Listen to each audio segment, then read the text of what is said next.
पंतप्रधान नरेंद्र मोदींचा आज अमृत महोत्सव. मोदी करणार 75व्या वर्षात प्रवेश. भाजपसाठी मोदींचा अमृत महोत्सव एक भावनिक क्षण. देशभरातून भाजपकडून विविध कार्यक्रमांचं आयोजन.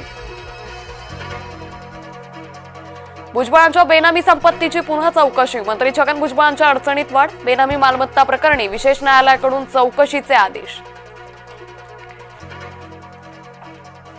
मुंबई पालिकेवर महायुतीचाच भगवा फडकणार. भाजपचा विजयी संकल्प मेळाव्यात फडणवीसांनी रणशिंग फुंकलं.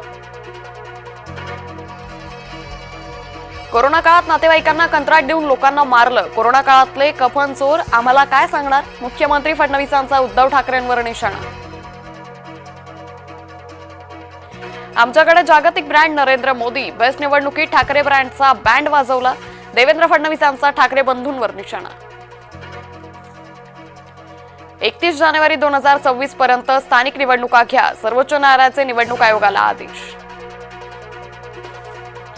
राज्य सरकारवर कर्जाचा वाढता बोजा. वर्षाअखेरीस रक्कम 9 लाख कोटींवर जाण्याचा अंदाज. विविध योजनांमुळे सरकारची आर्थिक घडी विस्कळीत. महाराष्ट्र सदनाचं बांधकाम करणारे चिमणकर बंधू दोषमुक्त. मुंबई उच्च न्यायालयाकडून चिमणकर बंधूंना दिलासा.